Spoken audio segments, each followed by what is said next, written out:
پنجرو، دهه عالی نظر، چشمه پاینده علم و هنر، منزل آوازدار رودکی، صاحب باغ و بهار رودکی. سفر ما به دهه پنجرودی شهر پنجکین به ماه مرد راست آمد.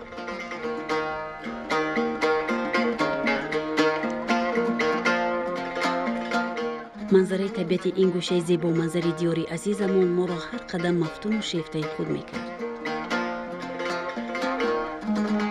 با خیلی بلنده برآمده نظر میکنید که خیال میکنید که چیست یک بحر در اونجا هست. آدم خیال میکنه که در یک فصل بهار در یک جای خوشمنظری تاجیکستان باشه. من تمام جاهای را دیدم، یکی به فکرم که دیار خودم کشروتر جا باشه. میخواستیم که هر لحظه بازیستیم و از تماشای سنگ و کوه و مغزار و چشمسار این موضع بهشت‌آسای وطن لذت ببریم. چشم و عقل و هوش را غذای روحی بدهیم. در هر یک میژه زدن به خیال شاهکاری نقاشی ازل را اینجا میدیدیم.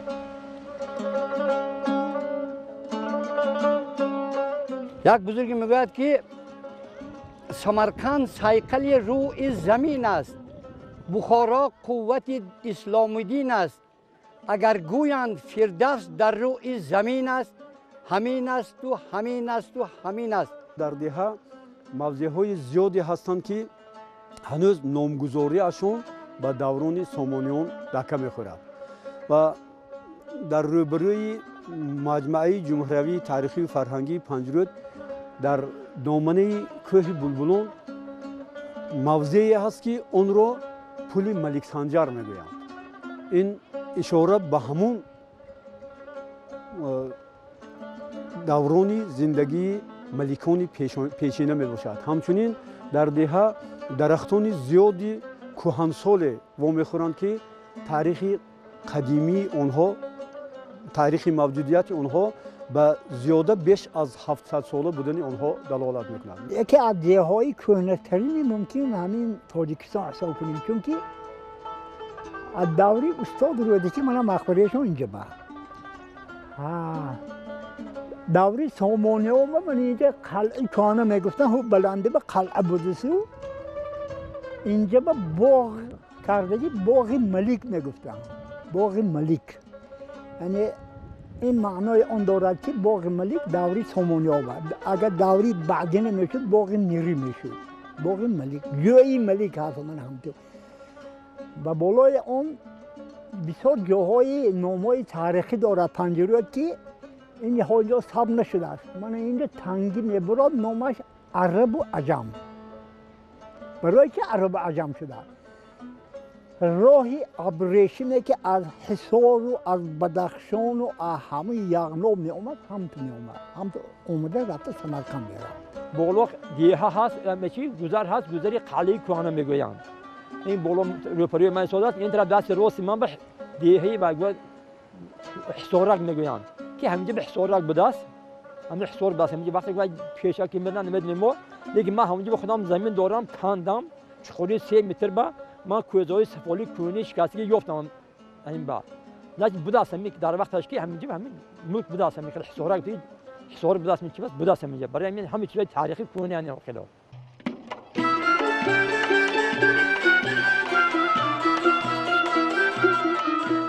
طبیعت کوهستان این دیار برای در چشم بیننده خود را زیبا و پیراسته نشان دادن از هنر و قابلیت خداداد خود به طور بی اندازه استفاده میکرد. بهار اومد، بهار سبزدار اومد، گلهای جهان اومد، این اومد به همه میخوندن.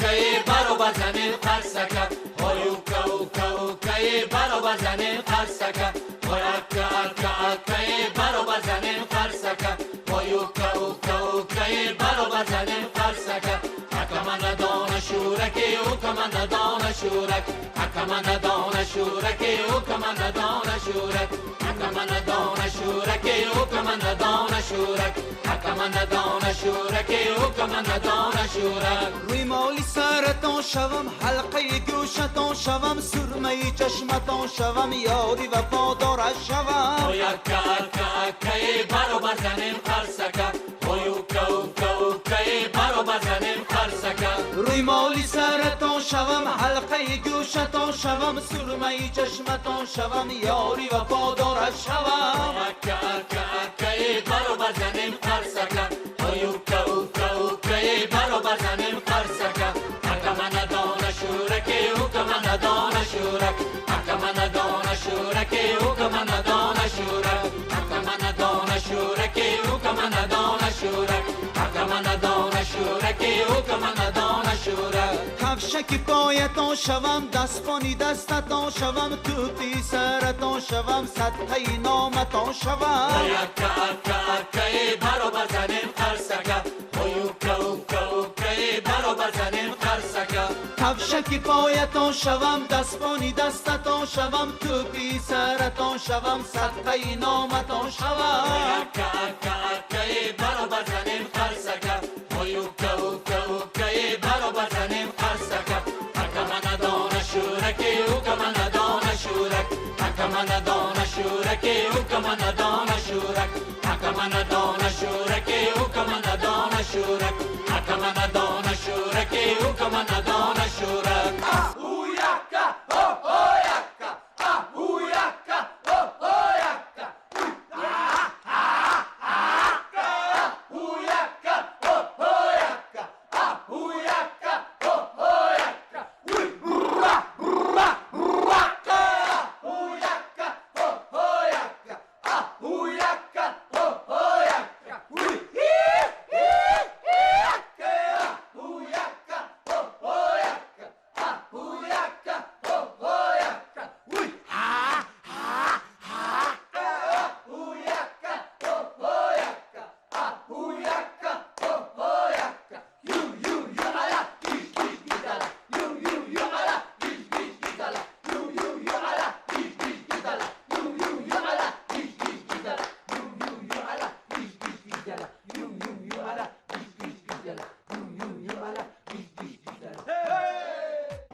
در همه روستاهای دو طرف راه و باغ‌های در دامن کوه و تل و تپه‌ها جای گرفته نمودهای گوناگون زردآلو، سیب، توت، ناک، آلو، گیلاس و غیره گل کرده بوی خوش و گوارای خود را به اطراف پهن می‌کنند. کوه‌ها با درختای ارچه بود. هر یک درخت ارچه بود که وای پیش قیامت قائل بود. یک درخت ارچه 15 خر 20 خر هزو میشد و مصیبت‌های پیش و بسیار میکردن نیال بسیار میشنوندن که آینده نبر و عبر ما در کار میشود گفته. در دیها درختان زیادی کهنسال و میخورند که تاریخ قدیمی آنها تاریخ موجودیت آنها به زیاده بیش از 700 ساله بودن آنها دلالت میکنند. مثلا در درآمدگاه ایلوگی مؤسسه ما یک درختی توت هنوز پابرجاست که مردمانی 90 ساله امروزه میگویند که بابای ما که ما او را یاد داشتیم هنوز در سن 90 سالگیشون میگفتند که پدرم میگفتند که کسی یعنی 4-5 پشت پیش پدرم میگفتند که کسی از شنوندن این درخت یاد ندارد. دیه قدیم است چون که در همین از روی گفته های باباها و چه‌ها ما این دیه اصلا در همون یک خوجه بادام گفتگی جای بود که در همون جا موقع شده بود و پشت میدان گفتگی جای است که در همون جا مردم زندگی میکنند. این پس از سبب افزایش اهالی و روز تا روز این مردم به چهار طرف پریشان شدند. اونجا یک جای تاریخی ها دارد خوجه بادام ها هست، قلعه کهنه است، یک باغی یغنابیا میگویند. دیگر با قید کنم که این راه جاهای ابریشم بود در زمان پیش چون که از وادی حصار از طرف عینی همین با همین راه آمده در اینجا باغ یغنابیا میگن. در اینجا مردمی از طرف یغناب چند روز دم میگرفتن بس به واسطه کل کلان و اسکندرکل به راه میبرآمدند و این روز همین خیلی چیزها هست. این دیه از آن شهادت میداد که یکی از دیه های قدیمترین همین وادی است.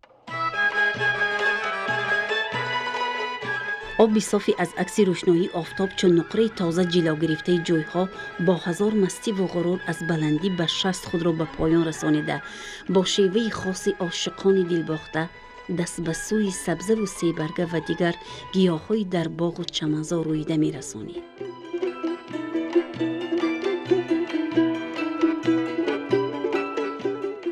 استاد عینی دیهی پنجرودک را همین خیلی تصویر میکنند. پنجرودک میگویند اصلا بنجرودک در کتاب آورده شده است، چون که کتاب با حروفات عربی نوشته شده است. در الفبet زبان عربی حرف پ نیست، برای همین پنج بجای پ گذاشته شده است پنجرودک. بعد قطع اضافی ای میبیاد پنجرودک، و مرور زمان بعد کلمه کوتاه کرده پنجرود را گرفته است. یعنی استاد عینی با این گفتنی هستند که پنجرودک این معنای نه آن دارد که 5 رود در اونجا موقع است. اینجا 5 رودی کلان هست. بالا دست قشلاق یک طرف دست همین روی نسوی ما دست راست ما به حاضر 3 رود هست.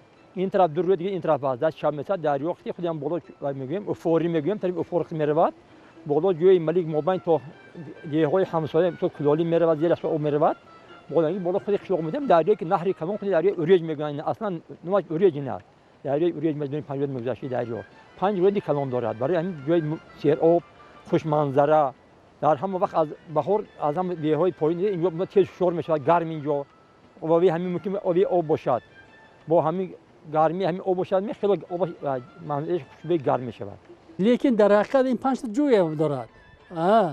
اگر استاد این خیلی شهر میدهند، لیکن در اساس گوید اگر من اینجا میگیریم و جوی ملک است، جوی اوریج است، اینجا میبینید جوی شات است، با همین خیلی جوی 5 تا هم هست. لیکن استاد عینی در کتاب همین خیلی میگویند که یعنی 5 رود این معنای ندارد که 5 رود است. همین بالا به هم با چشم است. یکی از چشم نمیخوریم فقط درو میخوریم میشنوشیم ما. او دورده این تمام گیاه شده میبیاد ریشش علفهای تازه دارد این بالا برف.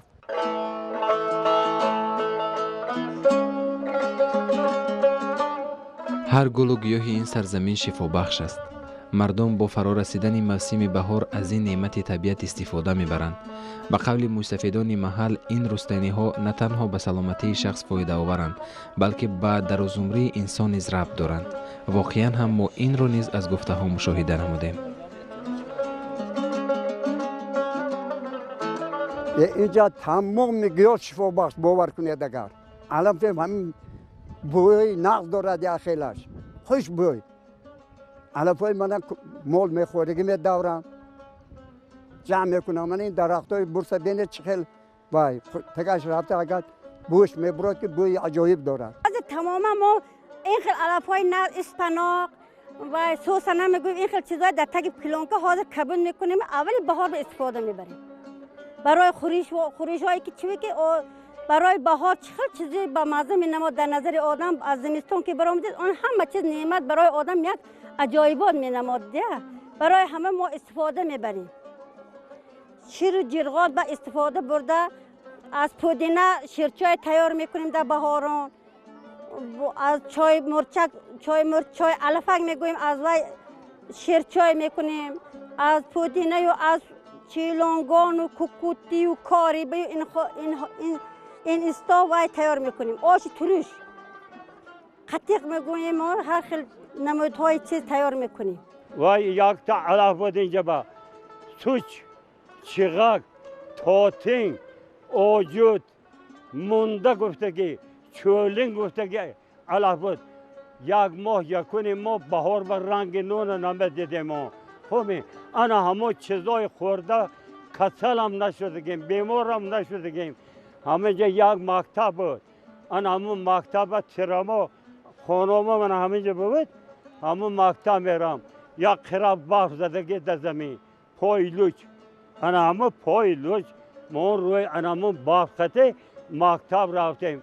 معلم مانا دید دو کسب دیم. مانا گرفت روی پیشکی پلیتا بود. پیشکی پلیتا. روی پیشکی پلیتا مون. معلم آب چشمش در گرد چشمش داد بعد که حال پارتنده بود همه چوب سفیدار خراب کردگی بود خب معلم بعد مون کار شده مون ملایم در روی انام خرک سفیدار شنونده خب انا همین چیزای مون دیده که حاضر تمام شرایط بچه معنی نه طلبه نامه خوند یا سر لباس مکتبی این داداش این باباش 10 برابر قیمت در قدر همه لباس هم نمیرسد.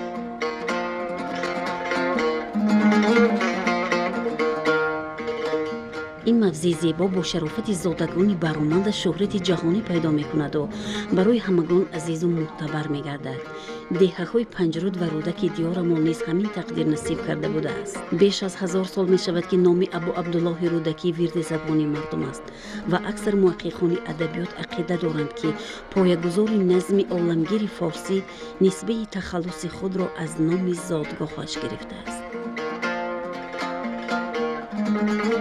ابو عبدالله رودکی در شعرهای خود وصف طبیعت بهار، طبیعت زیبای دیار را خوب به قلم داده است. 2 سال پیش در اینجا همایش بین المللی شاعران و ادیبان حوزه نوروز برگزار گردیده بود و همزمان در اینجا دایره های فرهنگی، معرکه های فرهنگی و ادبی زیاد برگزار گردیدند که بسا خاطرمان است و مردم دیه تا به حال از آنها یاد میکنند. یک زمره پژوهشگران رودک گفته دهه پنجرود ناحیه پنجکند را در نظر دارند، ولی پژوهش‌های علمی شهادت می‌دهد که در اصل این طور نیست. این 2 دهه در 2 دره خوشمنظره کیشتوت و شینگ ناحیه پنجکند جای گیرند و هر دو بی‌شبهه با نام استاد رودکی سخت مربوطند. در همان زبان‌ها بحث مناظره‌ها درباره جای قبر استاد رودکی بسیار بود. برای مثال دولت‌شاه سمرقندی میگفت که در یکی از دیهه‌های نزد بخارا دفن شده است.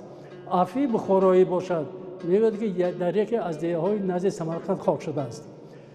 یگانه آدمی که و شخصی که درباره جای قبر استاد رودکی معین کردن کار کرده است این استاد صدرالدین عینی است.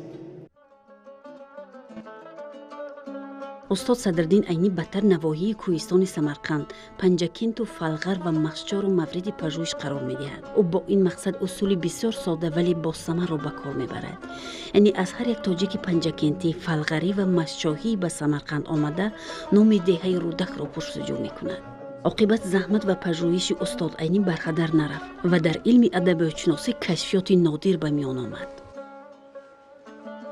و سال 1325 وقت از آنی که نمونه ادبیات تاجیک را می‌نویسند در اونجا استاد رودکی همچون سردفتر ادبیات کلاسیک فارس و تاجیک اشاره می‌رد و گفته می‌شود.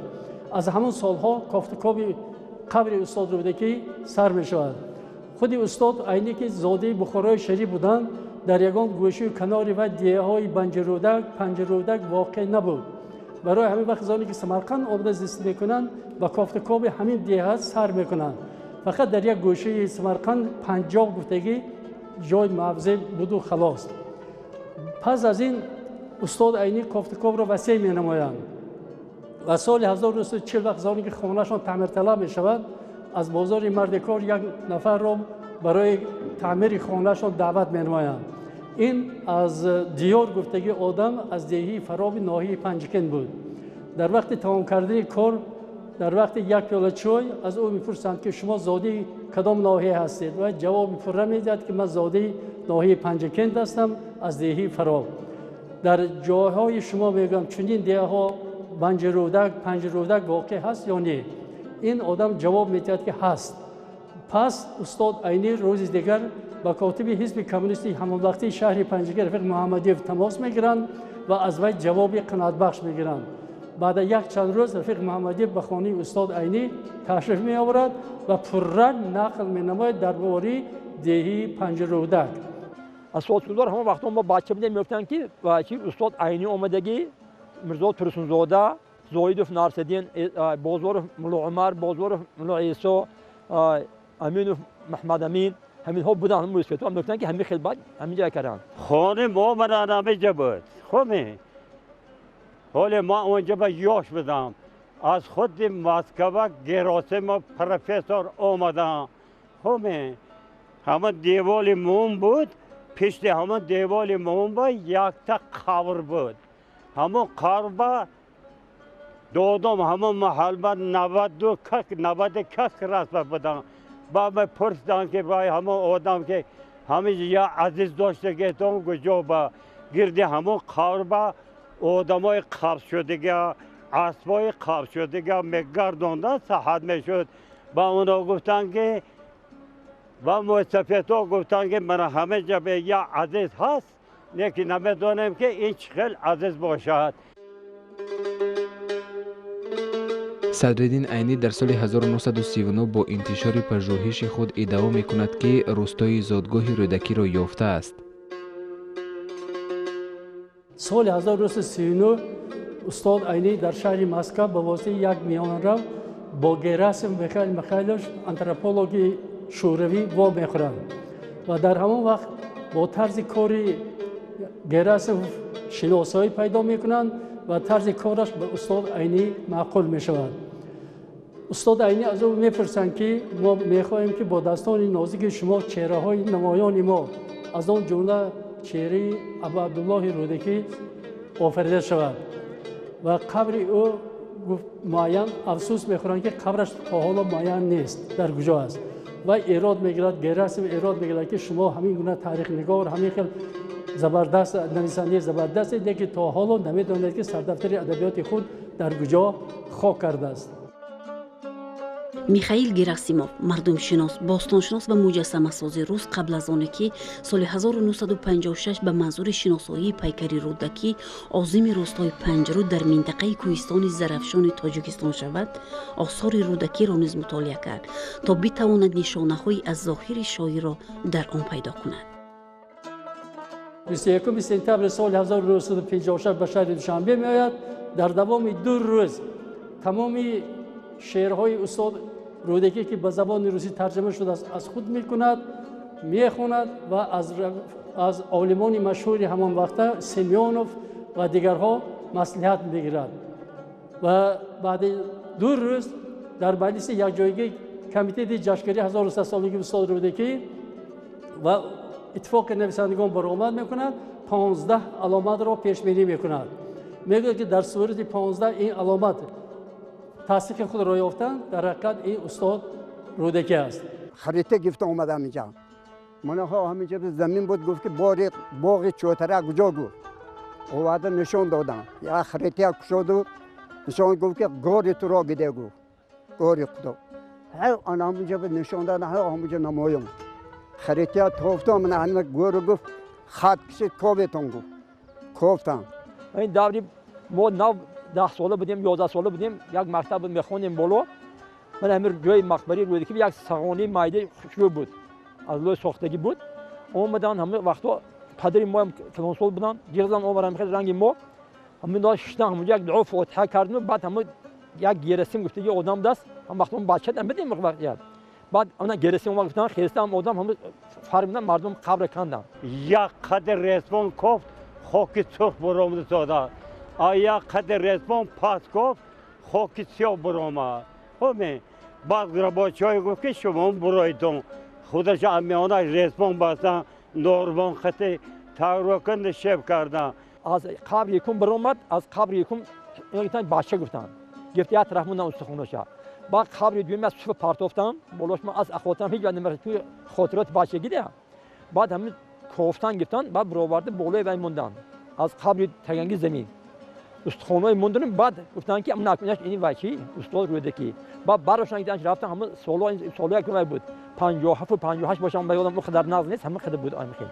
یکی از اون شرطهایش باید که قبر مسلمانی قدیم باشد، رو به طرف قبله باشد. در حقیقت پس از کشادن 23 نوامبر سال 1956 به اینجا می آید. همون بیگاه علاقه کاسخانه سر معلوم می شود. چون که برای گراسم اصلا کاسخانه سر لازم بود، برای اینکه در اساس کاسخانه سر چهره انسان را می آفرید. و قبر مسلمانی قدیم چقدر اثبات میکنه؟ یکمش همین که رو به طرف قبله در حقیقت، دوم که در بالای سر خود استاد رودکی باقی مانده گلخان، یعنی در زمان استاد رودکی هم حالا دین زردشتی در همونجا وجود داشت چون که بعد از ماندن جسد باز در بالای سر وی گلخان می افروختند. و دویمش همین که باید که جنس مرد باشد، جنس مرد از 70 بالا باشد، از 70 بالا دندان نباید داشته باشد. در حقیقت می‌کشد که نیست. بالا میگن یک تا چیز پرتوی من کله دا میونم باندم، هیچ کس به باوری نمیکنند. ستیل به اناخته برواردم به باوری نمیکند. و یک تاش و یک پوته هم اسمت پروته انما کله دا میونشون بستم. با ریسپانکتی نورمانکتی کشیده گرفته. خود نماز شام با همون بالا با یک تا مهمان خانه داشته، یک مستفید بالا خانه. انما بالا خانه رفته همه جا خوب کرده، همه جا خوب کرده، همه کله در بغلشو. و روز دیگر تمام استانهای استاد رودکی را گرفته به شهر مسکو، اول به دوشنبه بعد به شهر مسکو میبرد برای آموختن. فقط پس از 2 سال پیش از جشنگیری 1100 سالگی استاد رودکی از سر نو آورده استخوان‌ها در اینجا گذاشته می شود. مزار ابا عبدالله رودکی سال 1958 به مناسبت 1100 سالگی تولدش آباد شد. سال 1999 در استانه تجلیل از 1100 سالگی تأسیس دولت سامانیان آرامگاه آدم و شوهرا بازسازی شد و بار سیوم باشد سال 2007 از نو آباد گردید.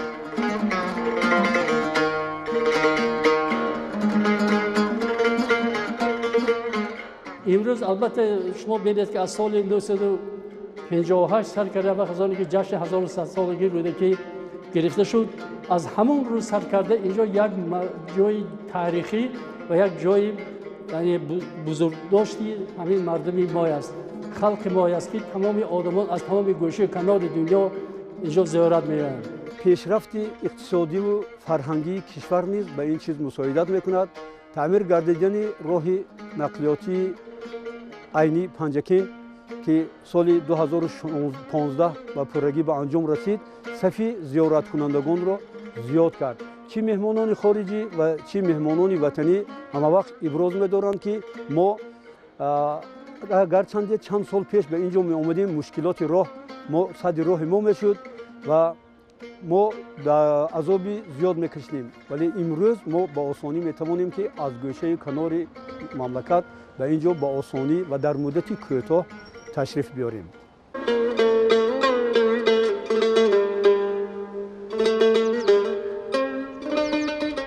بستر در شفت این موضع تاریخی چایخانه باغ‌حشمت ساخته به استفاده داده شد که آن از تالارهای قبول مهمانان گفت و شنید. حجره‌های فرهنگی عبارت است که آن را استادای مشهور تاجیک با صنعت قدیمی نیاگان نقش و نگار نمودند.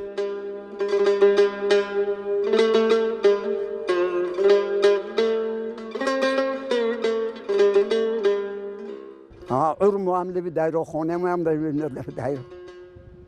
من اینجا بازی میکردم، اینجا جای بازی مون بودیم. چلیک بازی گفته که بازی بود. بچه‌ها جمع میشدیم بازی میکردیم. من همین انگار با حاضر اکو رو دیگه اونجا رغم اینای بسیار رو دیگه کردن را اینجا درخت بسیاری داشت. چهارمغز، زردآلو، سیب. باید قرار کرد که همه ساله مهمانان زیادی خارجی و وطنی اینجا به زیارت استاد ابو عبدالله آرامگاه استاد ابو عبدالله رودکی می آیند و از مؤسسه ما دیدن نموده و همزمان با رسم و رسوم آداب و فرهنگ مردمی محل شناسایی پیدا میکنند. کندکاران ماهر این دیار در روی هر ستون با گوناگون خود تمام پهلوهای حیات و آرزوی آرمان انسان را انعکاس نمودند که این زیبایی ها امکان می‌دهد تماشابین در برابر عالم واقعی عالم دیگری را ببیند، زیرا در آن واقعیت در شکل بدیعی، تخیلی و رمزی انعکاس یافته مضمون و مطلب معینی را دارا میباشد.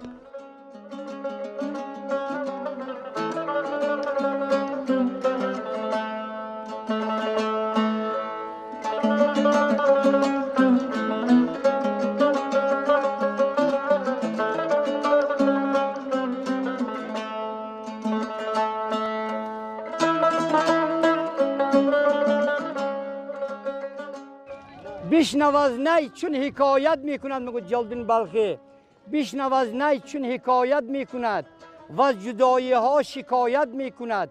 گر نبودی ناله این نی را ثمر، نی جهان را پر نکردی از شکر. نی گفت که پای من به گل بود بسه، ناگاه سرم بریدند در هوسه. نه زخم گران بخوردم از دست خسی، معذورم دار اگر بنالم نفسه.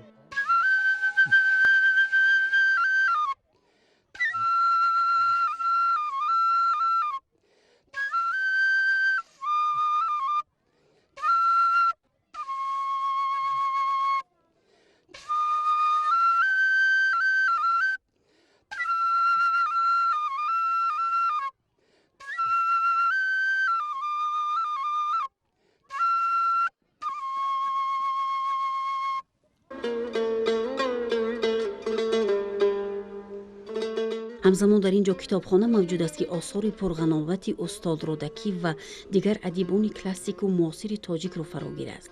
در برابر این اثرهای ادیبان مشهور جهان بابت این موضع تاریخی به نمایش گذاشته شده است. گوشه حجت‌ها و عکس‌ها فراگیر حیات و فعالیت شخصیت‌های معروف تاجیک است.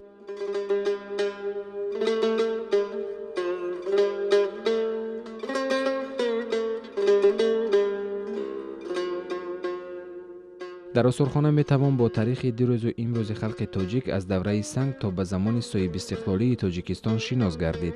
این معزن تاریخ و باستانشناسی بهر حفظ یادگاری‌های بی‌زوال ملت تاجیک در طول فعالیت تعداد زیادی نگاره و بازیافت‌های متعلق به عصرهای مختلف را جمع‌آوری نموده است.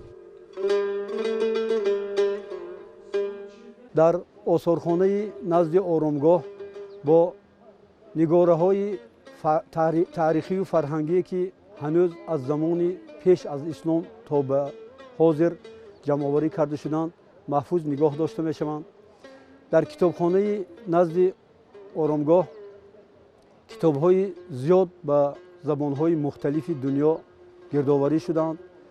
همه ساله ذخیره نگاره‌های آثارخانه و کتاب‌هایی که به کتابخانه وارد می‌گردند سال از سال افزون می‌گردند.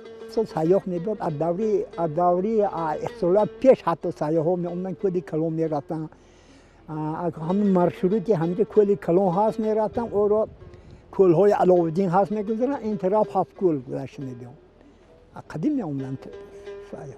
ما استودنت بودم که جوان‌ها از گرمانیا از شهر درزدن اومدین همین کلی علاءالدین تمام کلی کلان اومدین اونجا آولهای ما همونجا بود تابستان که شد ما لحول همون لیلاق میبرد آول زنها میبین همونجا نوناشون تمام میشد همین آول بودگی زنها کلچه و جرغات و برده میتن خوردن همینجا اومدن که یک مگزین در اومدن با یک اینجا یک الله رحمت کند اسماعیل بودن همین روی که با باغ با من بچه موندن که اینجا نیمیسا اومدین بید با ما اومدم و ترجمانی کردم که و همین قد تعریف کردن که مردم شما مهمان نماز مویا همین کلی کلان نون ما تموم شد همینا تأمین کردن و همین قدیم مردم ما مهمان دوست کسی نبیاد مهمان نوازی میکند خبرش او را گرمانی و ایروی و ملت و امروز به یک چیز قید کردم ممکن است که با شرافتی من این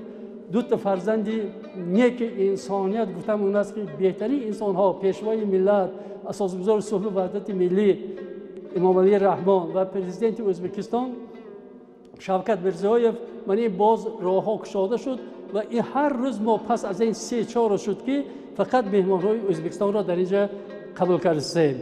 این البته یک افتخار است آنها با یک چهره های گشاد با یک چه ها آمده اینجا زیارت کرده رفته ایستادند و مینداری خود را از هر همین پرزیدنت در کتاب قید هر روز قید میکنند که ما بسیار سرفرازیم مینداریم از این آدمی از این آدمان از این پرزیدنت ها. اگر در سال 2016 مؤسسه دولتی تاریخی و فرهنگی پنجروت را بیش از 3700 نفر مهمانان زیارت کرده باشند این رقم ها سال 2017 5222 نفر را تشکیل می‌دهد. این از چی گواهی می‌دهد؟ پیش از همه این شهادت اون است که سطح زندگی مردم روز از روز افزون گردیده ایستاده است. همچنین مردم حسن توجهشون نسبت شناسایی با تاریخ و فرهنگ ملت خویش بالا رفته ایستاده است.